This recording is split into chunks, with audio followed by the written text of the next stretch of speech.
Welcome to Hood Champion Boxing and Sports. In boxing, you find a way to win or you find a way to lose. Let me tell you right now, make the fight, excuse me, immediately between Erickson Lubin and Carlos Adames. There's nothing left to think about. When you look at Lubin and look, hey man, I understand Lubin. A lot of people can't get beyond what Lubin endured against Fundora. He got hit with a lot of shots. He did catch Fundora and put him down. But bottom line, he got stopped. A lot of people can't get beyond that. But he looked very sharp tonight. Of course, Arias isn't that much of a threat. It's the kind of opponent you need to get in the ring with to get your confidence up and get people talking again and get that buzz around your name. But I'm going to tell y'all right now, he did look sharp. He did look on point. But he was able to get those kind of shots off and look impeccable against an opponent like Arias, who was relatively slow. And Lubin, in his own words, said he was able to see everything that he was throwing and was able to counter and get his shots off. So he looked great. Carlos Adames had his hands full with Julian Williams, J-Rock, former unified champion at 154. J-Rock can fight, man. But I'm going to tell you, Adames, the one thing about Adames that stands out is he just has power. I was watching the fight, and he just comes along, and he's just chopping you down.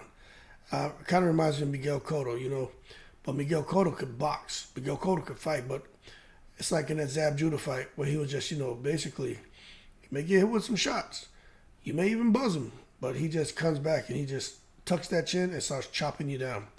And Adames has that kind of power. But long story short, as far as Adames and him going forward to fight Jermell Charlo, or Lubin getting an opportunity at Jermell Charlo, look, let's just stop spinning our wheels, okay? Those two, they definitely need to fight. Now, will they fight? I don't know. But I'm telling you right now, I think that this is the fight to make at 154. J-Rock, when he was fighting Adames tonight, he just looked to me like when he fought Jason Rosario, his nickname was El Banana.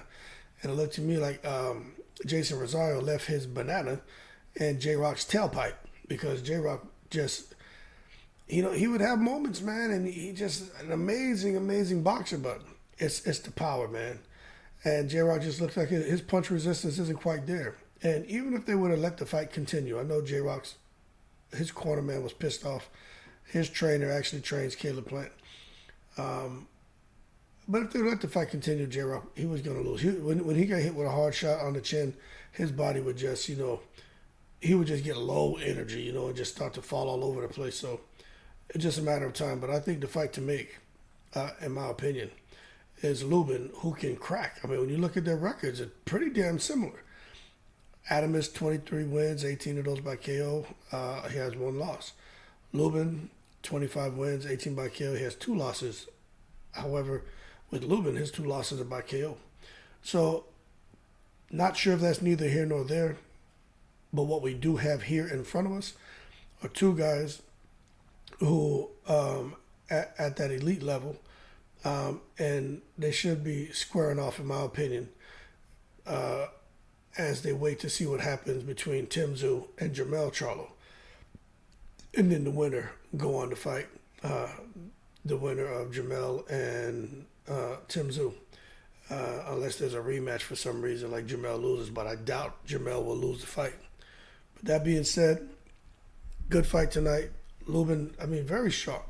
His hook, his left hand, just everything was working for him, But again, he just had that kind of opponent in front of him where he was able to look really, really good. Adames, I was watching and I was jumping between, the Berlanga fight too. But I was sitting there watching Adames because I said, let me see what's special about him. And I'm going to tell y'all right now, none of these fighters really. you remember when you used to watch a young Zab Judah, Barrera, Morales, Juan Marquez, even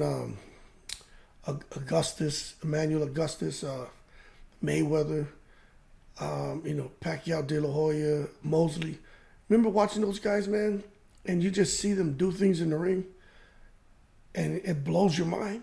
I don't see none of that with these guys. But what you do see is there's some power there, there's some talent there, and for this era and as far as their competition, they're the cream of the crop. But I just don't think I would favor Adamus over Lubin or Lubin over Adamus. I just think with these guys and what they bring to the ring, they both have power, they both can fight, but there's not that standout quality in any of these fighters like you saw in the Mosleys. You know what I'm saying? They just don't have that standout quality. Who's someone else you watch in the ring fight and you just be like your mind blown, like Roy Jones Jr. Mind just blown away watching them get in the ring, like you just knew something spectacular was going to happen. I'm trying to think of someone who like we watch like today. Oh, like Shakur Stevenson. You're watching that and you're saying, what the hell is going on? Because it's like, it's just amazing to see him just, systematically break guys down. And you just know it's going to be damn near impossible for someone to beat him. And I think that's what these guys don't have. And if one of them had that kind of quality, I'd favor them over the other. But for the most part, you just have just a whole lot of power and will to win. And they both have it, so I think they're pretty evenly matched. But if you say, okay, force a pick, I may go with Adamus just because Lubin's been knocked out twice. The first one was knocked out. His body was convulsing just by one of those perfectly landed shots by Charlo. And the second one, he just got banged up pretty bad by the 6'5", 6'6" giraffe, Sebastian Fundora. But outside of that, I think, it's a 50-50 fight. But that being said, stop wasting time. Get these two in the ring next. They both want to fight the elite. They both want championships. I mean, Adamus already has a little piece of the belt, which, is all crazy how many belts they have. You can have three WBC champions, an interim, an NABO, WBO, a Pearl title. I mean, it's stupid.